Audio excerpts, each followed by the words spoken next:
Hello, everybody. Hi. Welcome back to another episode. Yes, another. Damn, we're done with the spooky season. This is sad. We are.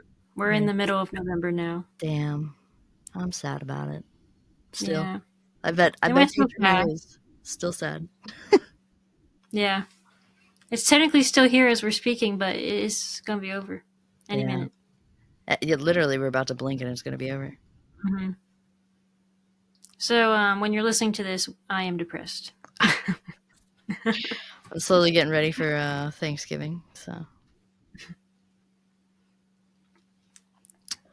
Today is going to be kind of a brutal case. I'm going to be talking about the brutal murder of Colleen Slemmer in January 1995, who was killed by a jealous classmate named Christa Gail Pike. oh, so classmates, rivals, boys hmm involved. Yeah. And not even really. No? It was all in this girl's head. Oh, damn. Yeah. I mean, that's kind of like the one you did in the True Crime and the Dime, where they made something out of nothing, really. Yeah. Yep, this will be the same thing. Bitches, man. I know. Colleen Slemmer was born on September 20th, 1975. Well, I read some conflicting reports. One said Bucks County, Pennsylvania. And then another one, I don't even remember what state it said. I think it said Florida, like Jacksonville, Florida or something. So I don't know which one's correct. Either Nope. way, her mom, May Martinez, was described Colleen as being very active. She'd run marathons, she roller skated every weekend, and was a computer geek. She babysat and loved to do anything with kids, probably because her mom ran a daycare for over 40 years. She was attending a career training program in computer science in Knoxville, Tennessee called Job Corps and was living at the campus. This was like a trade school that offered other classes such as culinary arts and nursing and helped you find a job once you graduated. In my research, I found that Job Corps students are often low income 16 to 24-year olds and are often like troubled teens or high school dropouts. But I didn't find anything about Colleen being any of those. I think she was simply there just for the computer science program. Okay. It's probably, I mean, the way you're describing it, it probably also was like a good price for a program type of thing. Yeah. Probably like kind of like YTI or something we have up here maybe. Yeah. Christa Gail Pike, however, was a very troubled teen. Christa Pike was born prematurely on March 10th, 1976, to Carissa Hanson and Emil Glenn Pike in Beckley, West Virginia. Her mother was sadly an alcoholic, so Christa had fetal alcohol syndrome and would sometimes have seizures, and it also affected her frontal lobe development, which regulates impulses, personality, and behavior. Oh, I mean, that's Sadly, another aspect of people who are committing crimes. We always talk about like head injuries, but this is yeah. another case where it's a different kind of injury to your brain, but Mhm. again, something that messes with your brain. Yeah, and well, we will get into it more, but it said that she was very smart. Hmm. Well, good. Sadly, because her parents dealt with addiction, they had a tumultuous relationship, and she was raised in poverty. Pike was neglected by her parents, and as an infant, an aunt observed her crawling through piles of dog feces in the home. Wow, that's terrible. Yeah, why this aunt did not report the neglect, I don't know. Hmm. Pike was also subjected to both physical and sexual abuse from her father, maternal grandmother, and several of her mother's boyfriends, including one boyfriend who was charged with assault for punching Christa in the face. Following the assault, Christa was removed from her home by Children's Services but returned home after only 3 months with minimal follow-up. So yay for the state doing its job. Failed system, man. Yeah, it's terrible. Mm-hmm. Yeah. Christa lived with her paternal grandmother for a time and believed this grandmother was the only person who ever loved her. After the death of that grandmother in 1988, Christa attempted suicide at the age of only 12. I also found conflicting reports of whether it was her maternal or paternal grandmother that she lived with, because in court documents it says paternal, but then there's like a page, a website for Christa that said maternal. But I I'm just trust going to go the with what the court documents said. yeah, I would say the court documents probably are the most accurate, I would say. Yeah. Christa developed bipolar disorder and suffered from post traumatic stress syndrome as a result of her abuse, but she never received the appropriate treatment. Instead, she was punished for acting out. Even after she was treated for her suicide attempt, her parents did not take her to follow up appointments. She began smoking marijuana by age 9 and developed a dependency on alcohol and marijuana by age 12. Jesus. After her yeah, it's terrible. After her grandmother died, Christa was shuffled back and forth between her mother in North Carolina and her father in West Virginia, and by the time she obtained her GED in 1993, Christa had changed schools 12 times. 12 times? Mm-hmm. And she got her GED. Yeah, she did. Good on her for at least getting the GED. Mm-hmm. Then in 1994, Christa enrolled in the Job Corps training program in Knoxville, Tennessee, where she was studying to become a nurse, sadly, like her mother. Oh. Her mother was a nurse? Yeah, she was an LPN. Oh my god. Yep, and abusing her child and an alcoholic. Yep. But and the child's walking through feces. Yeah, that's great. Mm-hmm. Yep. Mm. So yeah, I even put in my notes, like, which is very concerning that someone like her mother was a nurse. But, Yeah. I guess you never really know who's taking care of you. yeah. Christa and Colleen were in the same orientation class at Job Corps. Christa was loud and outgoing and made a lot of friends, but was also described as having a mean girl side to her.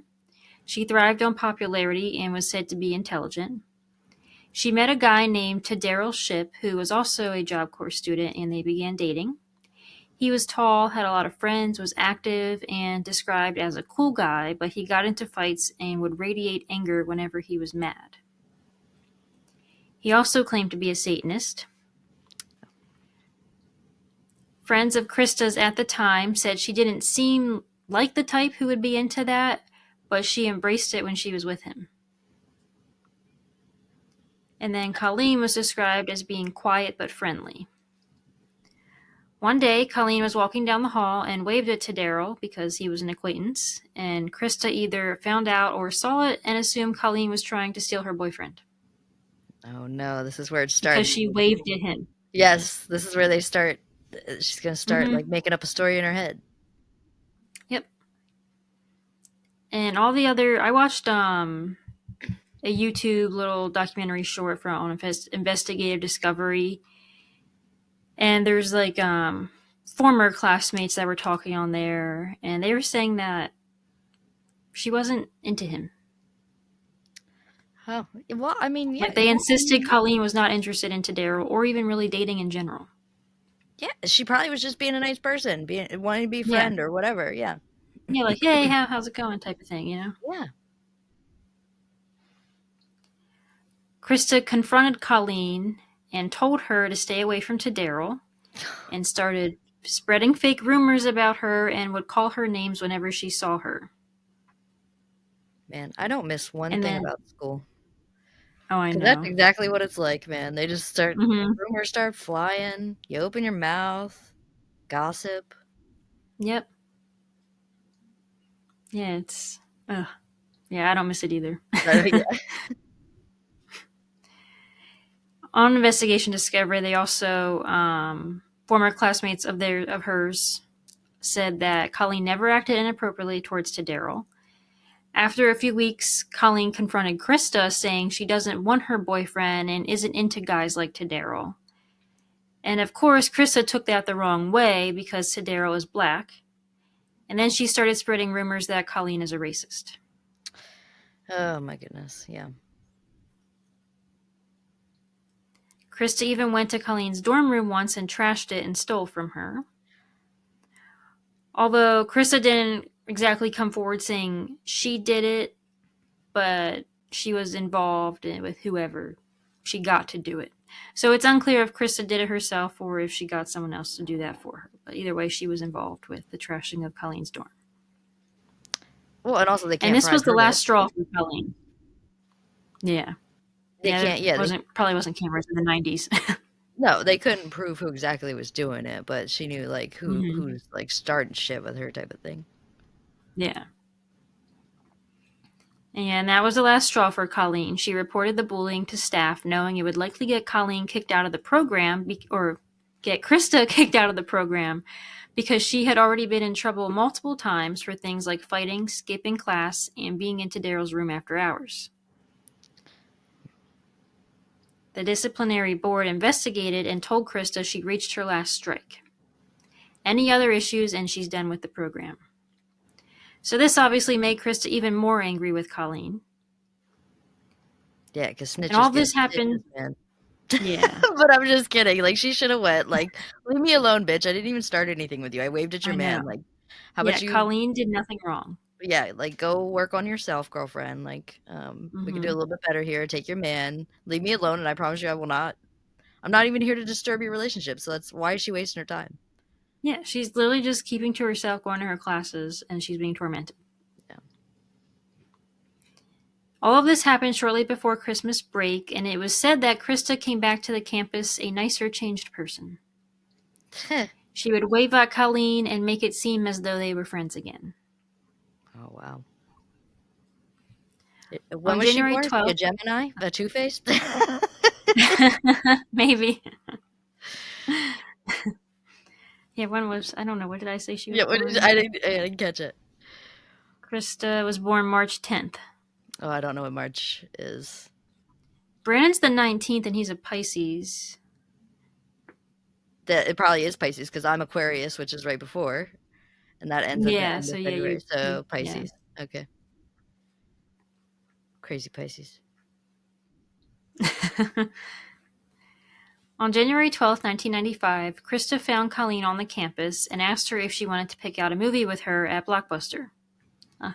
Good old Yeah. Blockbuster Yeah. days. Nostalgia. Ugh. I remember going there, and I would always, me and Tara would always rent, um, well, now I can't think of the name of it. It's a Goosebumps movie. A Day at Horrorland or whatever. Okay. We always went and got and saw something like whatever was new. Like we'd go get something new. We usually get two. Like mom and dad would get a film for them, and then the kids would get hmm to pick out theirs. And then we always got to pick out a thing of candy, and I'd always get Sour Punch straws. Oh, I love Sour Punch straws. Yeah. And then every once in a while, dad give me a quarter to get a quarter gumball out of the big gumball machine. Do you remember the big gumball machine in Blockbuster? Yeah. Yeah, man. Good Being a time. kid in the 90s was the greatest. It was. It was pretty good. Anytime you leave the campus, you have to sign out and then sign back in when you return. Around 8 p.m., Christa, Tadaryl, Colleen, and a friend of Christa's named Shadolla Peterson, who was 18 years old, all signed out. The four of them proceeded towards the woods where an abandoned steam plant sat near the University of Tennessee campus, telling Colleen they wanted to make peace by offering her some marijuana. This was not true, though. This was all a ruse created to attack Colleen. I'm going to give a trigger warning now because this is a very brutal attack, so viewer discretion is advised. Kim Iloilo, who was a friend of Christa's and a student at the facility, stated in court documents that she witnessed Christa, Tadaryl, Shadolla, and Colleen walking away from Job Corps towards 17th Street, but only saw Christa, Tadaryl, and Shadolla return around 10:15 p.m. and did not see Colleen at that time. And then I'm going to read directly from the Christa Gail Pike versus the State of Tennessee court documents to go into detail about what happened. So later that same night, Colleen went to. No, not Colleen. Let me go back up. These two names are too similar. Yeah, yeah, you're doing First, great though. I've been let me tell you how many times in my head I keep going back and forth who's who. I'm like, Colleen, I Colleen's know. the Krista's good bad, Colleen good. yeah, yeah, Colleen's a good one, Chris is a bad one. Yeah. Okay. Later that night, Christa went to Iloilo's room and told Iloilo that she had just killed Slemmer and that she had brought back a piece of the victim's skull as a souvenir. Christa showed Iloilo the piece of the skull and told her that she had cut the victim's throat 6 times, beaten her, and thrown asphalt at the victim's head. Wow. Okay. You gave the warning. I wasn't prepared. This took off really fast. I Yeah, thought it was and gonna be a we're going slow to go build into even here. some worse detail later, but yeah, Okay. All right. So, and this is witness statement from. in court, yep.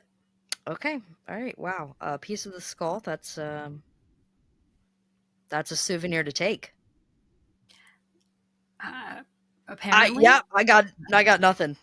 I got Yeah, nothing. yeah, never heard of such a thing. I don't know. Christa told Iloilo that the victim had begged them to stop cutting and beating her, but Christa Mm. did not stop because the victim continued to talk. Christa told Iloilo that she had thrown a large piece of asphalt at the victim's head, and when it broke into smaller pieces, she had thrown those at the victim as well. Christa told Iloilo that a meat cleaver had been used to cut the victim's back, and a box cutter had been used to cut her throat. Finally, Christa said that a pentagram had been carved onto the victim's forehead and chest. Wow. These are some sick motherfuckers. Yeah. Iloilo said that Christa was dancing in a circle, smiling and singing la la la while she related these details about the murder. Wow. Yeah. When Iloilo saw Christa at breakfast the next morning, she asked Christa what she had done with the piece of the victim's skull. Christa replied that it was in her pocket and then said, quote, "And yes, I'm eating breakfast with it," end quote. All right. Well, what kind of Ed Gain shit is this? I I don't. don't know. And I'm laughing because like this is wow. Crazy. Uh, yeah, this is crazy. Unhinged. That I don't. She must have just snapped. Yeah. And why are you telling someone all of this? That's what I'm saying. Like that, she's not there. She just snapped. She's not in the right mind because Hmm. she's dancing around. Fa la la. Yeah. I don't know. Like we just went playing in the snow or something. Hmm. During a class later that morning, Christa made a similar statement to Stephanie Wilson, another Job Corps student.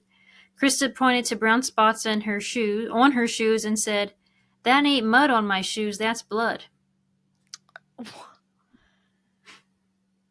I don't understand what the end game is here. Also, because like you're not like if you're trying to get away with something, you're doing a Hmm. real bad job at it. So I don't know. I don't understand if she's like begging to be caught here, just wants the attention. You think like pointing these things out, you're just gonna get to keep living your life. Yeah, she's very I don't delusional know. right now. But yes, I was gonna say it's definitely in her head. Like I said, she Hmm. had to have just snapped or something. Yeah. Christa then pulled a napkin from her pocket and showed Wilson a piece of bone, which Christa said was a piece of Colleen's skull. Christa also told Wilson that she had slashed Slemmer's throat 6 times and had beaten her in the head with a rock. Christa told Wilson that the victim's blood and brains had been pouring out and that she had picked up the piece of skull when she left the scene. Wow. Though neither Iloilo nor Wilson immediately reported Christa's statements to police, on the day after the murder, January 13th, at approximately 8:05 a.m., an employee of the University of Tennessee Grounds Department discovered Colleen's semi-nude, slashed, and badly beaten body near the ground houses on the agricultural campus. He testified that the body was so badly beaten that he had first mistaken it for the corpse of an animal. But upon closer inspection, he saw the victim's clothes and her nude breast and realized it was the body of a human female, and he immediately notified law enforcement officials. How long was she there? It was like the next day or Yeah, overnight. okay. So yeah, And I there don't. are actually pictures of her on Google. Well, my morbid curiosity will get the best of me. Ugh, damn it. I hate Yeah. myself. So, viewer discretion advised, but yeah, there are pictures of her. Officers from the Knoxville Police Department and the University of Tennessee Police Department were summoned to the scene. Officer John Terry Johnson testified at trial that the body he found was lying on debris and was nude from the waist up. Blood and dirt covered the body and the remaining clothing. The victim's head had been bludgeoned. Multiple cuts and slashes appeared on her torso. Officer Johnson stated that he thought he was looking at the victim's face, but he could not be sure because it was extremely mutilated. Johnson removed all civilians from the area and secured the scene. As officers discovered other areas of blood, articles of clothing, footprints, and broken foliage, the crime scene tripled in size. The crime scene was wet and muddy, and there was evidence of a struggle with trampled bushes, hand and knee prints in the mud, and drag marks. A large pool of blood was found about 30 feet from the victim's body. So she fought 30 feet from the victim's body. There wasn't drag marks? There was, yeah. Oh, there were drag marks. Okay. Mm-hmm. Wow.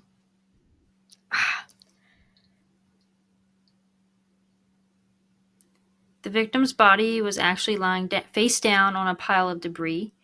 When officers turned the body over, they discovered that the victim's throat had been slashed. A bloody rag was around her neck.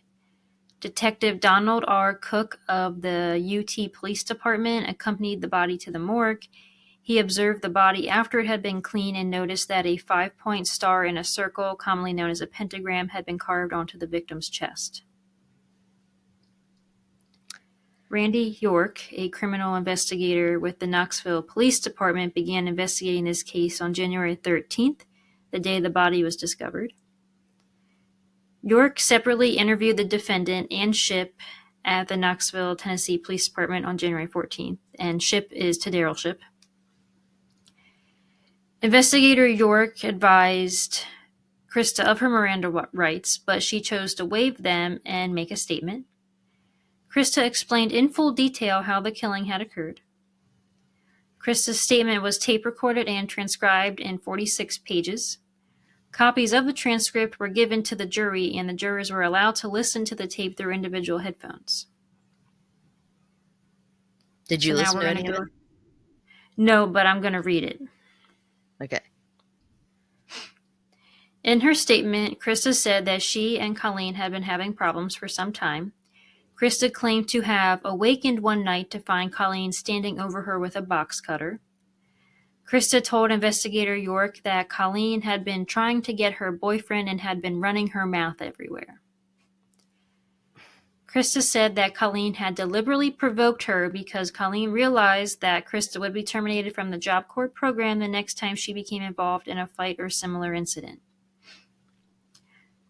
Christa claimed that she had not planned to kill Colleen, but she had instead planned only to fight her and let her know to leave me the hell alone. However, Christa admitted that she had taken a box cutter and a miniature meat cleaver with her when she and the victim left the Job Corps Center.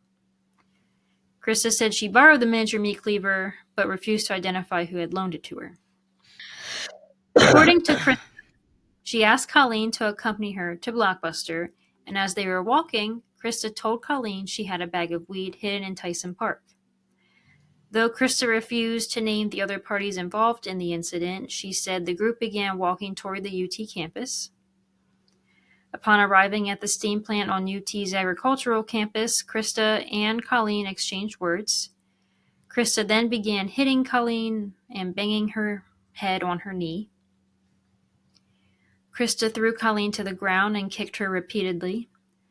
According to Christa, as she slammed Colleen's head against the concrete, Colleen repeatedly asked, "Why are you doing this to me?" When Colleen threatened to report Christa so she would be terminated from the Job Corps program, Christa again repeatedly kicked Colleen in the face and the side. Colleen laid on the ground and cried for a time and then tried to run away, but another person with Christa caught Colleen and pushed her to the ground. Christa and the other person, who Christa referred to as he, held Colleen down until she stopped struggling, then dragged her to another area where Colleen cut her stomach with a box cutter. Christa cut Colleen's stomach with a box cutter.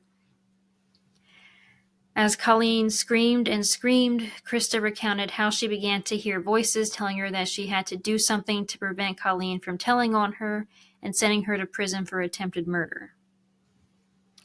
So murder's better. Yes. Apparently, murder is better than attempted murder.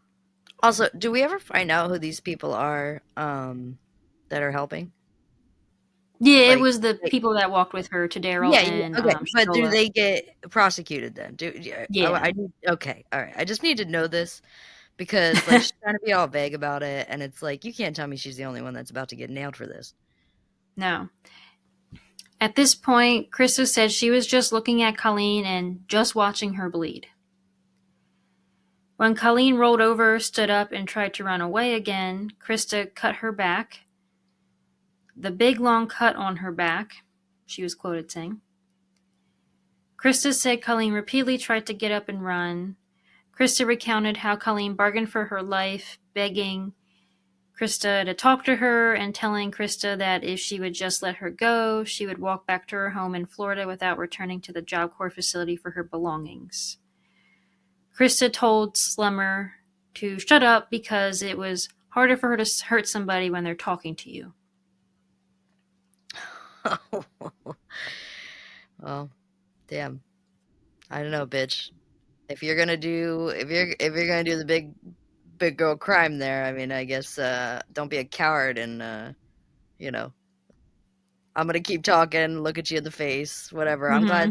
I'm hoping that Colleen put up some kind of a fight. I really do. It Yeah. sounds like there was a struggle, obviously, but she was outnumbered. What are you gonna do? Yeah. Yeah, it was 3 against 1. Yeah. Krista said the more Colleen talked, the more she kicked her in the face. I'm gonna kick Colleen her in the asked face. Krista, God. I know. Colleen asked Krista what she was going to do to her, at which point Krista thought she heard a noise. Krista left the scene to check out the surrounding area to make sure no one was around. When she returned, Krista began cutting Colleen across the throat. When Colleen continued to talk and beg for her life, Krista cut her throat several other times. Krista said that Colleen continued to talk and tried to sit up even though her throat had been cut several times, and that Krista and the other person would push her back on the ground. I mean, she's really resilient. After all that she's going through and she's still trying to get up, I can't And imagine. my brain's over here thinking like, what sick fucks, man. I know. Somebody getting up, trying to beg for their life, and you're pushing them back down. Mm-hmm. Colleen attempted to run away again, and Krista threw a rock, which hit Colleen in the back of the head. Krista stated that the other person also hit Colleen in the head with a rock. Fell to the ground. Krista continued to hit her. Eventually, Krista said she could hear Colleen breathing blood in and out, and she could see Colleen jerking, but Krista kept hitting her and hitting her and hitting her. Krista eventually asked, Colleen, do you know who's doing this to you? Colleen's only response was groaning noises. At this point, Krista said she and the other person each grabbed one of Colleen's feet and dragged her to an area near some trees, leaving her body on a pile of dirt and debris. They left Colleen's clothing in the surrounding bushes. Krista said the episode lasted for about 30 minutes to an hour. That's how long they tortured her. That's terrible. I couldn't imagine. No. Krista admitted that she and the other person had forced the victim to remove her blouse and bra during the incident to keep her from running away. Krista also admitted that she had removed a rag from her hair and tied it around Slemmer's mouth at one point to prevent her from talking. Krista denied carving a pentagram in the victim's chest and said that the other person had done that. Mm-hmm. Yeah, sure. After disposing of Colleen's body, Christa and the other person washed their hands and shoes in a mud puddle. They discarded the box cutter, and Christa returned the miniature meat cleaver to the person at Job Corps from whom she borrowed it. Wow. Yeah, here's your box cutter, or here's your meat cleaver back all covered in blood. Yeah. Thanks for letting me use this to commit a Mm-hmm. crime. Christa never identified that individual. She told investigator York that the blood-stained jeans she had worn during the incident were still in her room. She said they were covered in mud because she had rubbed the mud from the bottom of her shoes onto the jeans to conceal the blood. Christa also admitted to investigator York that she had discarded 2 forms of identification belonging to Colleen and Colleen's black gloves in a trash can at a Texaco station on Cumberland Avenue. Christa gave investigator York consent to search her room and then accompanied him to the Job Corps Center. From there, Christa retraced her steps, describing what had occurred on the night of the killing. Investigator York testified that Christa eventually directed him to the exact location where the victim's body was found. After Christa's statement was played for the jury, the state introduced pictures of Christa and Shipp taken at the Knoxville Police Department on the day the statement was given, January 14, 1995, 2 days after the murder. In the picture, both Christa and Shipp were wearing pentagram necklaces. Mark A. Wagoner, an officer with the Knoxville Police Department, testified that he had retrieved a pair of black gloves and 2 of Slemmer's ID cards from the Texaco station on Cumberland Avenue. These items were also made exhibits during court. Another officer, Lanny Janeway, used a chart to illustrate each of the locations where blood evidence was found. Photographs of bloody chunks of asphalt, blood drippings on leaves, and pools of blood were introduced into evidence. The bloody piece of asphalt and the victim's bloody clothing were also introduced into evidence. Special Agent Raymond A. DePriest, a forensic scientist employed by the Tennessee Bureau of Investigation, testified he had received blood samples taken from the shoes and clothing of Christa and Shipp, and the DNA analysis taken from those did match Colleen's.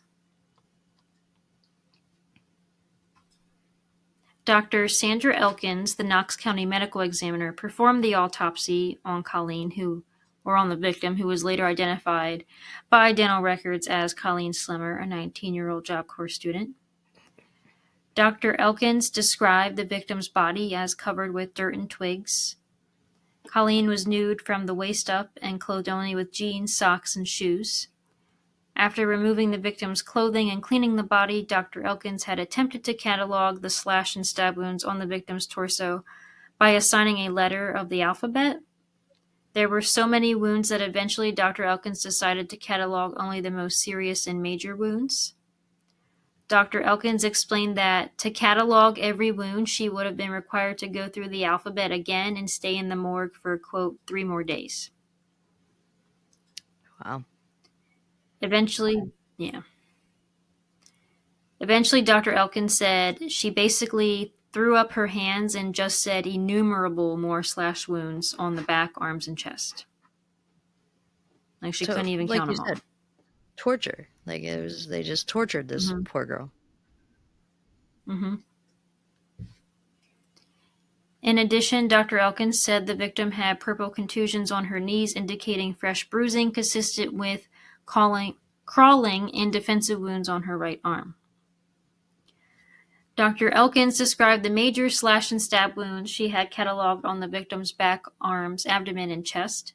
She found a 6-inch gaping wound across the middle of the victim's neck, which had penetrated the fat and muscles of the neck. In addition, Dr. Elkins had found 10 other slash wounds on the victim's throat. Other slash wounds were on the victim's face, and Dr. Elkins observed what appeared to be a pentagram carved onto the victim's chest. Because the area around each wound was red in appearance, Dr. Elkins concluded that the victim's heart had been beating when the wounds were inflicted. And she said the victim would not have been rendered unconscious by any of the stab or slash wounds. Yeah, so torture. Literally. She was awake for all of it. Yeah. Dr. Elkins determined that the victim's death was caused by blunt force injuries to the head. The victim had suffered multiple and extensive skull fractures. From the autopsy, Dr. Elkins determined that the victim had sustained a minimum of 4 blows to her head, 2 to the left side of her head, 1 over her right eye, and 1 over in the nose area. The right frontal area of the victim's skull had been fractured, as had the bridge of her nose. However, the major wound labeled as Injury W involved most of the left side of the victim's head. Dr. Elkins said that this injury caused by blunt force to the left side of the victim's head, while the right side of the victim's head was against a firm surface, also had fractured the right side of the skull and embedded a portion of the skull into the victim's brain. Dr. Elkins found small divots in the victim's skull containing black particles from an asphalt chunk, which was later determined to have been used to administer the blows. Finally, Dr. Elkins testified that blood in the victim's sinus cavity indicated she had been alive and probably conscious when the injuries were inflicted.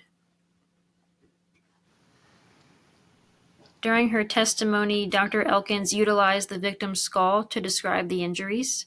She testified that in order to determine the cause of death, it was necessary to remove the head of the victim and have the skull prepared by Dr. Murray Marks, a forensic anthropologist at the University of Tennessee. She explained that she had removed the top of the victim's skull in order to remove the brain. Embedded inside the victim's brain, as a result of the blunt force, were portions of the victim's skull. Dr. Elkins removed those embedded pieces and forwarded them to Dr. Marks. Dr. Marks reconstructed the skull, fitting those loose portions into the left area of the skull. However, those pieces had not completely filled one area on the left side of the victim's skull. Dr. Elkins then showed the jury a piece of skull that had been given to her shortly before the trial and demonstrated that it fit perfectly into the remaining area of the victim's skull. The piece of skull was utilized by Dr. Elkins and had been taken from the pocket of a jacket which witnesses identify as belonging to Christa. So that was the piece of skull she was talking about having, that she took from the scene. Yeah, I mean, pretty much a puzzle piece that fit into place to say, bitch, you're guilty. Mm-hmm. Yeah. Dr. Eric Engum, a clinical psychologist, testified for the defense, and he stated that he had conducted a clinical interview and had administered a battery of tests to Christa. Dr. Engum described Christa as an extremely bright young woman. He explained that Christa is excellent in problem solving, reasoning, analysis, can pay attention, sustains concentration, can sequence, has excellent receptive and expressive language skills, end quote. Christa had a full-scale IQ score of 111, which is in the 77th percentile, and which was characterized as remarkable by Dr. Engum since she had only completed the 9th grade. According to Dr. Engum, the tests unequivocally showed that Christa had no symptoms of brain damage and that she was not insane. However, Dr. Engum concluded that Christa suffers from a very severe borderline personality disorder and exhibits signs of cannabis dependence and inhalant abuse. He testified that Christa is not so dysfunctional that she needs to be institutionalized, but instead opined that she has a multiplicity of problems in interpersonal relationships, in controlling her behavior, and in achieving vocational and academic goals. During direct examination, Dr. Engum opined that Christa had not acted with deliberation or premeditation in killing Colleen. Instead, he said she had acted in a manner consistent with his diagnosis of borderline personality disorder. She had lost control. No, she got a meat cleaver. Mm-hmm. You can't. Yep, You she was can't. planning to do Something. something. Something. Yeah. Who carries a meat cleaver around? I'm not even gonna Right. pick on the box cutter because I know people who carry box cutters around. Okay, like especially for work or whatever, a box cutter in your Mm-hmm. pocket. We won't even like touch on that. A meat cleaver. Get the fuck out of here. I know. Who carries a meat cleaver? Yeah. He explained that she had danced around when relating the murder to Iloilo because of the emotional release she experienced from having assured through the killing of Colleen that she could maintain her relationship with Shipp. When questioned about the piece of skull found in Christa's coat, Dr. Engum explained that Christa actually has no identity, and the action of taking and displaying a piece of Colleen's skull to her friends was Christa's way of getting recognition, no matter how distorted the recognition.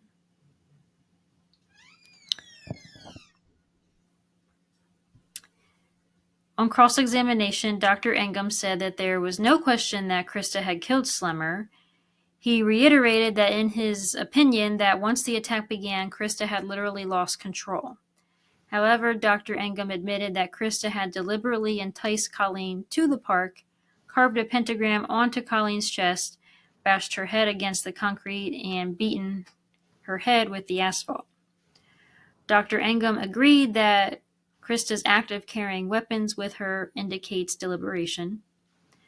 Finally, Dr. Engum concluded that Christa had time to calm down and consider her actions when she left Slemmer during the attack to investigate a noise and determine whether anyone else was in the area. So interesting how he's for the defense, but then he's also like, yeah, she did this. Well, also, pointing out like she had time to like sit there and like change her mind. This was a 30 minutes to an hour attack. They had plenty of time to Yeah. sit there and stop and like abandon ship here of like what they were Yeah. doing. So, Yep. Any of them, but none of yep, them did that. yep. A Knox County jury found Christa guilty of premeditated first-degree murder and conspiracy to commit first-degree murder. The jury further found two statutory aggravating circumstances. One, the murder was especially heinous, atrocious, or cruel in that it involved torture or serious physical abuse beyond that necessary to produce death. And two, the murder was committed for the purpose of avoiding, interfering with, or preventing a lawful arrest or prosecution of the defendant or another. The jury found that these two aggravating circumstances outweighed mitigating circumstances beyond a reasonable doubt. The jury then sentenced Christa Gail Pike to death. And Hell yeah. I'm going to screen share a little clip of her reaction to her sentencing. It is therefore ordered that you shall be put to death by electrocution in the mode prescribed by law, and that you shall be transferred to the custody of the warden at the Tennessee Prison for Women. And further, on the 12th day of January, 1997, your body shall be subjected to shock by sufficient current of electricity. May God have mercy upon you. Mr. Bates, put Mr. Pike into the door. Can I please have my mom before I go? Mr. Bates, please hold Miss Pike in the dock. Please, let me just find my mom. Please hold Miss Pike in the dock. I love you. I love you too. I love you too. Well, first off, Colleen, I'm sure, was crying plenty for her fucking life, and Christa didn't give a goddamn. So, go take those tears elsewhere, Colleen. Fuck you. Or Christa, I mean, fuck you. See, now I'm mixing them up too. Yeah, I know. And also begging to hug your mother. Christa, Colleen never gets to hug her mother, and her mother never gets to hug her again. So, fuck you for thinking that you just, that you deserve one last hug of your mother. No. Yeah, quit crying, So- bitch. You did the crime, you're doing the time. Yeah, go rot in your cell until they kill you by state whenever they get to it, if they ever get to it. Yeah. And I don't know if you caught that in the video. It also said that she was going to be sentenced to death on, I think it said January 12th, 1997. She's still alive. I know, yeah, like that means nothing. They always, Yeah. I don't know if they do have to give a date or whatever, but no, they never, yeah. Yeah. Christa has had multiple failed appeal attempts, luckily. I bet she did try. Mm-hmm. And there is actually a brand new update in this case. On September 30th, 2025, the Tennessee Supreme Court set a date for her to be executed. The order granted a scheduling request from the state for the death warrant to be carried out September 30th, 2026 at the Riverbend Maximum Security Institution in Nashville, Tennessee, which houses a majority of Tennessee's death row inmates. So So she will be I killed in less than a year. did you look Tennessee does actively carry out death Yes. sentences? Mm-hmm. They do? Okay. Well, Yeah. then, hell yeah, let's mark the calendar, Yep. baby. Yeah.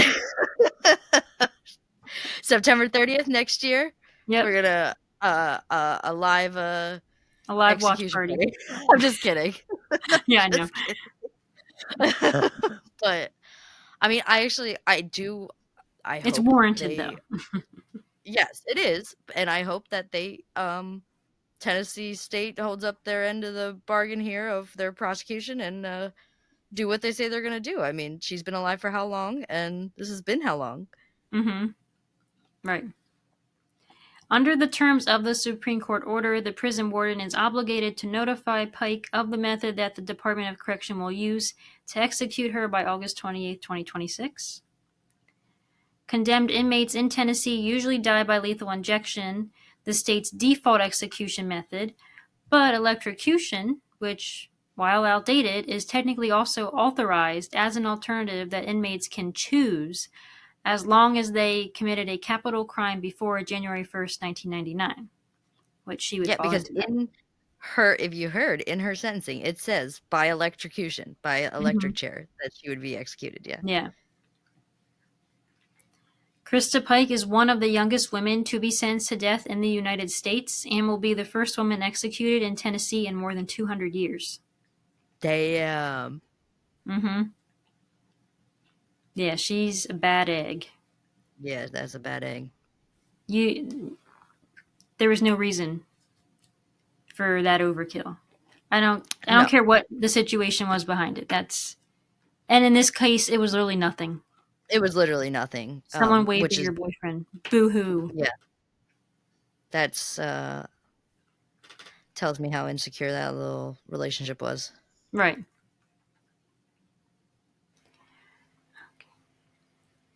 Tadaryl Shipp was sentenced to life without the possibility of parole plus 25 years. And he was actually just declined parole in October due to the seriousness of the offense. And it said the board is scheduled to review his case again in October of 2031. So at least he's still behind bars.